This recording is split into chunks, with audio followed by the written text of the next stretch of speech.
Oui, si tu manges du porc alors que tu es chrétien, c'est péché. C'est une question que vous me posez tout le temps.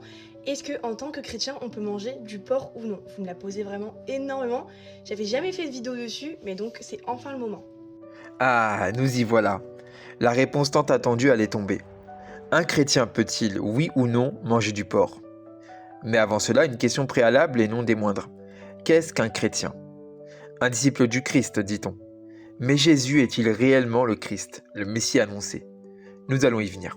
Pourquoi vous vous posez cette question? Parce que certainement, ceux qui ont lu la Bible, vous avez le verset de l'Ancien Testament qui stipule que manger du porc est impur. C'est Dieu lui-même qui l'interdit dans Lévitique chapitre 11. Il condamne le peuple d'Israël de ne pas manger de porc parce que c'est totalement impur, donc péché. Ça, jusque-là, vous avez raison. Donc oui, on pourrait croire que manger du porc en tant que chrétien, c'est péché. Voilà donc la réponse. Permets-moi cependant de revenir sur quelques points. D'abord, cette expression d'Ancien Testament m'a toujours déplu.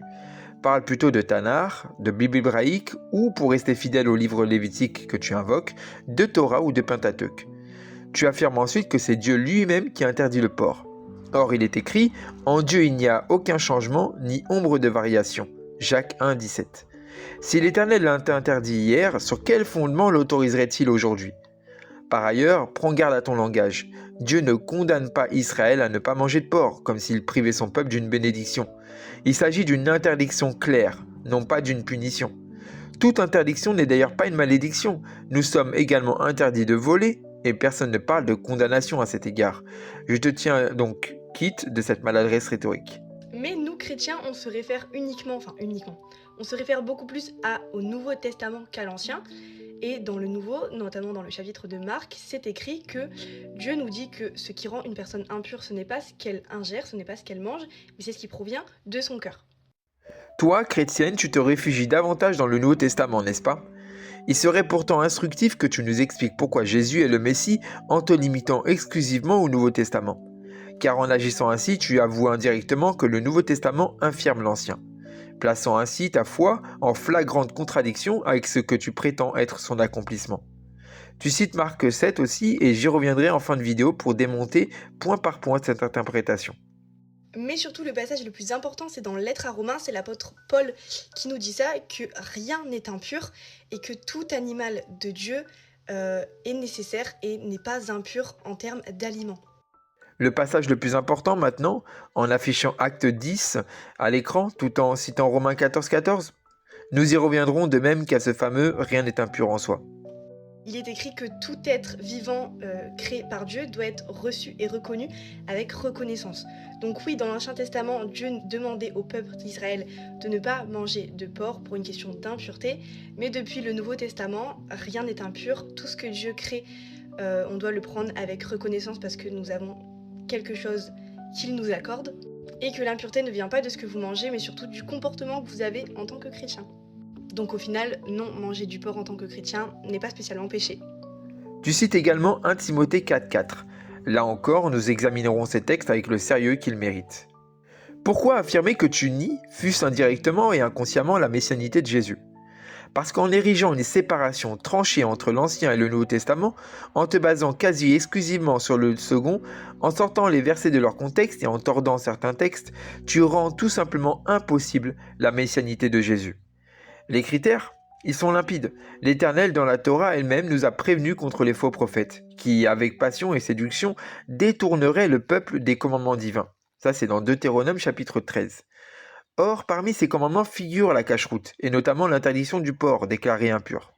Si Jésus abolit cette loi, il contrevient à la Torah et devient donc pécheur. Il viole la prophétie de Deutéronome 13 et ne peut donc pas être le Messie. Il devient même hypocrite, lui qui a déclaré solennellement « Je ne suis pas venu abolir la loi ou les prophètes, mais les accomplir ». Matthieu chapitre 5, verset 17.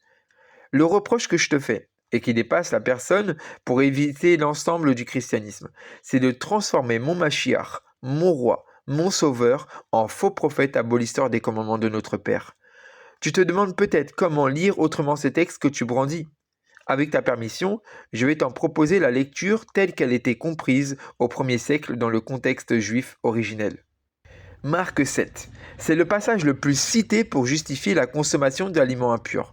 Pourtant, il ne traite nullement, ou du moins pas directement, des lois alimentaires. Le contexte est limpide.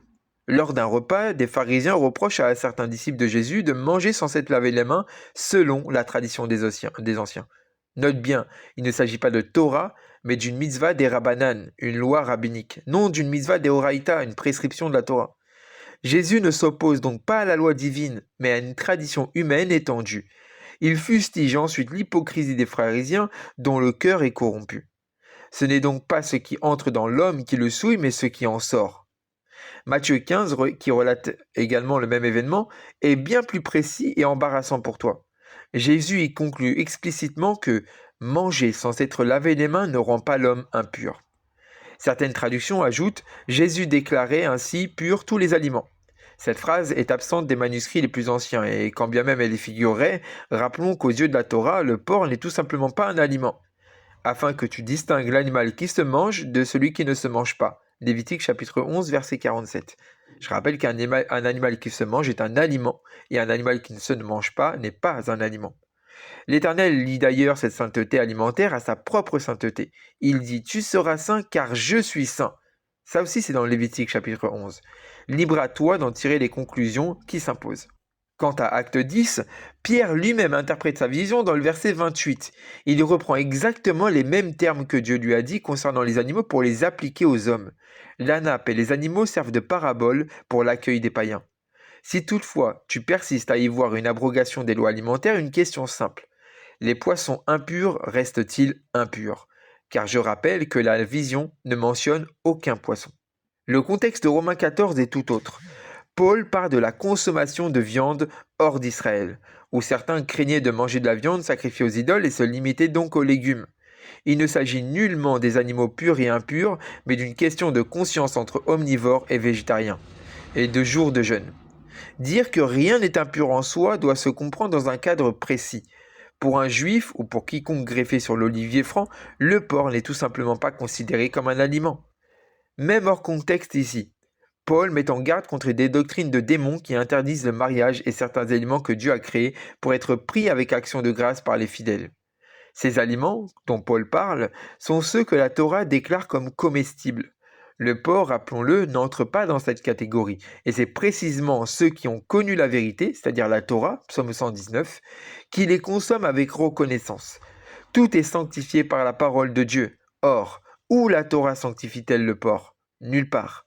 Lévitique 11 tranche la question, le porc n'est pas un aliment, il n'est donc pas pur. Malheureusement, par tes doctrines, tu fais de Jésus un faux messie, un usurpateur, un menteur qui abolit les commandements. C'est pour cette raison, entre autres, que le peuple juif a majoritairement rejeté le Messie qu'on lui présentait. Mais de plus en plus de juifs, fidèles à la Torah, découvrent le vrai Yeshua et abandonnent le Jésus des théologies chrétiennes. C'est pour cela qu'on dit que Jésus n'est pas le Messie. Des millénaires de théologie ont détourné la vérité et ont fait de Yeshua, mon Mashiach, mon sauveur, un abolisseur de la loi. Je prie pour que chacun reconnaisse enfin cette présentation déformée qui l'élimine de la messianité véritable. Shalom.